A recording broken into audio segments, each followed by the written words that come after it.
তো hello guys, আমি চলে এসেছি আরেকটি নতুন ট্রিক্স নিয়ে ট্রেনিং এর। এখন ফার্স্টে আমরা ট্রেনিং এ ঢুকবো। ট্রেনিং এ ক্লিক করার পরে ট্রেনিং স্টার্ট করে দেবো। তারপরে হলো আমরা যাবো ট্রেনিং এ ফার্স্টে ঢুকতে দাও।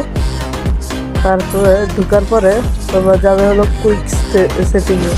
দেখো আমি ঢুকছি, তোমরা দেখো কুইক সেটিং এ ঢুকবো ফার্স্টে। দেখো একবার ফার্স্টে দিলাম, দেখো কি হলো, ক্যারেক্টার চার্জ হওয়া শুরু হয়েছে।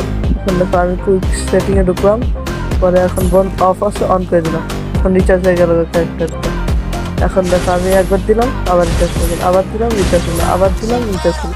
এরকমই আনলিমিটেড ভাবে তুমি চাচ্ছ চালাতে পারবে। এখন তোমরা শিখে গেলে কিভাবে আনলিমিটেড চাচ্ছ চালানো যায়। তো হ্যালো গাইস, আমি চলে এসেছি আরেকটি নতুন ট্রিক্স নিয়ে ট্রেনিং এর। এখন ফার্স্টে আমরা ট্রেনিং এ ঢুকবো।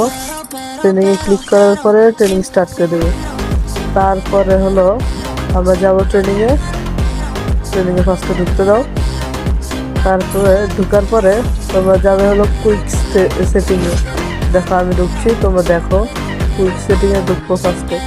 দেখো একবার ফার্স্টে দিলাম, দেখো কি হলো, ক্যারেক্টার চার্জ হওয়া শুরু হয়েছে। এখন দেখো আমি কুইক সেটিং এ ঢুকলাম, পরে এখন বন্ধ অফ আছে অন করে দিলাম, এখন রিচার্জ হয়ে গেল ক্যারেক্টারটা। এখন দেখো আমি একবার দিলাম, আবার রিচার্জ হয়ে গেল, আবার দিলাম রিচার্জ হলো, আবার দিলাম রিচার্জ হলো। এরকমই আনলিমিটেড ভাবে তুমি চাচ্ছ চালাতে পারবে। এখন তোমরা শিখে গেলে কিভাবে আনলিমিটেড চাচ্ছ চালানো যায়।